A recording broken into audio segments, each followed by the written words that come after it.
Welcome to my vlog. So ngayon for today's video ay mamamasyal lang tayo. Yan. Dito tayo mamamasyal. Titignan natin yung mga pwedeng ulamin na libre lang. Tulad nito. Yan. Kampis. Tsaka pa marami guys. Yan, lambat. Dito rin namin nakuha yung kwan kanina, yung pataw niluto na. Yan, may ipit doon. Punta tayo doon. May ano, ikot tayo.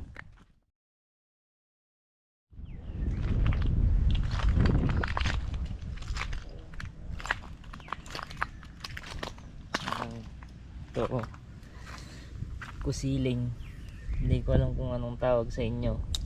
Masarap yan guys pag nabalatan mo, natanggal mo yung shell nya, iadobo mo. Grabe, makakalimutan mo pangalan mo.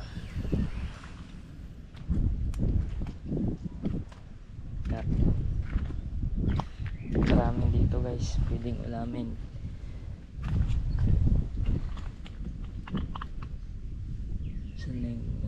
Wala dito. Meron din shell guys, pero wala akong gloves. Yung kwan ito guys.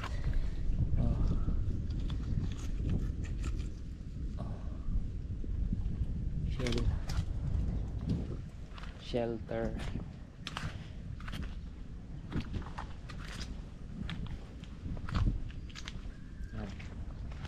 Enjoy the moment.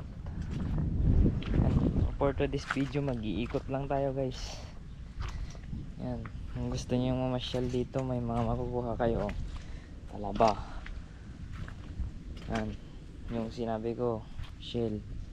Yan, libre lang yun guys. Yan. Tayo sarap ng power plant. Ay, likod pala.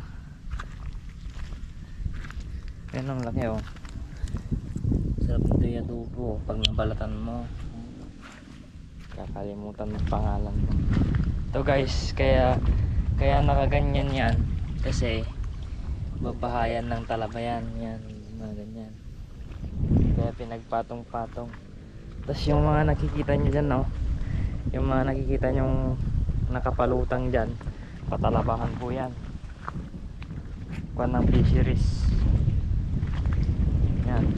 Yan, maraming talabahan yan guys, hanggang doon. Yan, hanggang doon. Puro patalabahan yan, tiram, twister. Yan. Alright, mag-ikot tayo guys.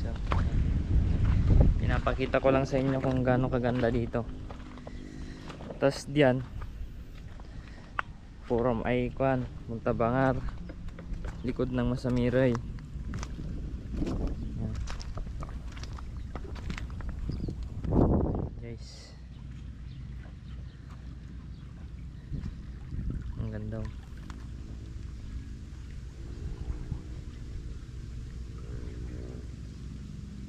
Solid.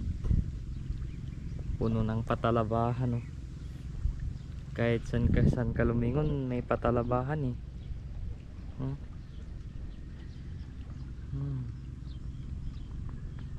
Dito, Muntabangar guys. Dito sa bundok na to, sa bandaran niya, Masamiray. Dito sa bandar ito, pag nalampasan mo tong bundok na to, pag sa kabila niya, kuan, Bagbag Beach. Doon sa bandaron, doon sa pinakadulo, doon yung bundok na yon. Pag nalayaw mo na yan, Victoria, Tilbang.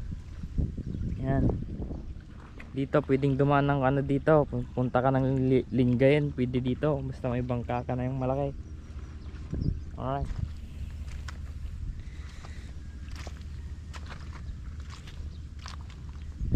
Kung wala kang malaki na bangka, huwag ka nang pumunta. Lalamunin ka ng alon. Uwi na tayo guys.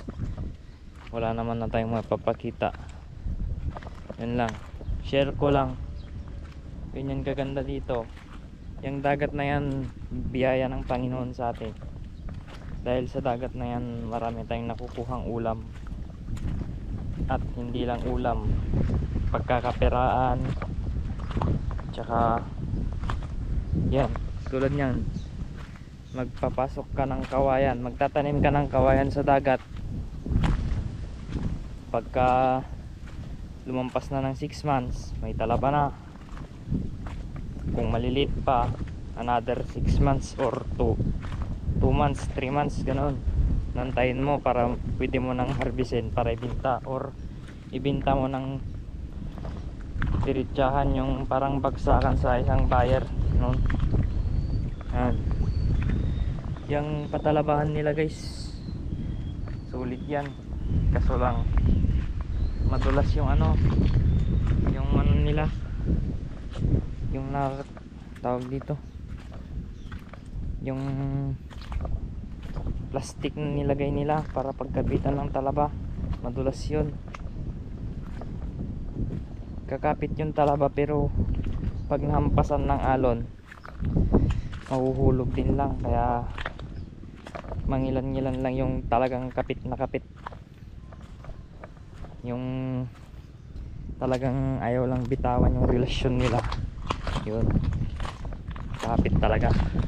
And alright, so tatapusin ko na yung video natin dito. Alright, peace.